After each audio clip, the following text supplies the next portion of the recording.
Mapagpalang araw mga kapangarap, ito po ang inyong police vlogger na Occidental Mindoro na laging nagsasabing kung may pangarap ka, pagsikapan mo. Mga kapangarap, ngayong araw nga ay magpapapawis muna tayo ng konti bago makapunta sa isa na namang purok dito sa Barangay Alibog, kung saan tayo po ay magdadala sa kanila ng konting saya na upang maiparamdam ang serbisyong mabilis, tapat at nararamdaman. At dito nga ay habang kami naglalakad ay naabutan pa kami ng ulan. Pero kahit mahirap ang daan, abutan man kami ng ulan, kahit malayo kayo, ay pupuntahan po kayo ng kapulisan, may parating lamang po yung serbisyong nararapat para sa ating mga mamamayan. At yan nga, napakasaya na makita na nakangiti silang sumasalubong sa amin. Ito pong Barangay Alibog ay isa sa pinakamagandang barangay dito po sa bayan ng Magsaysay. Bagamat po ito po ay malayo sa highway at mahirap po ang daan, at ang second route po nito ay dagat kung gusto nyo po na hindi kayo mahirapang maglakad. Pero kahit ganon, sulit naman pag nakarating kayo kasi napakaganda ng lugar na ito, nitong Alibog, kasi maganda yung dagat.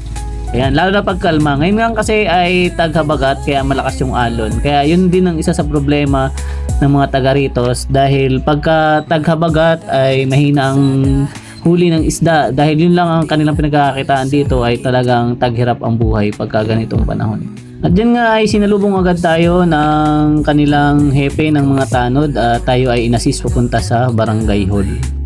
At after nga magpahinga ay nagluto na agad tayo nitong napakasarap na sopas na luto ng ating mga kapulisan.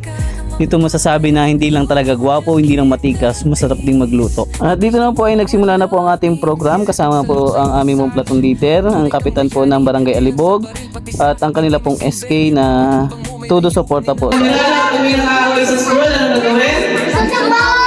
Kay teacher, okay?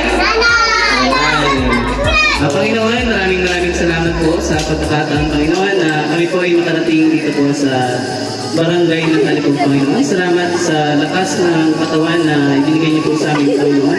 Salamat po sa biyayang ibinigay niyo po upang kahit pa paano, Panginoon, ay walang ng tiyan ng mga batang ito o ng mga taong naririto, Panginoon. Panginoon, patawaran niyo po kami sa amin po nagagawang kasalanan, maliit po itong malaki. Ito man po ay lihim o hayat, kayo na po ang magpatawad sa amin nagagawang kasalanan, Panginoon. Tinataas namin ang inyong pangalan sa hapong ito, sa tayong pangalan ng inyong anak na Jesus. Amen. Amen. Okay.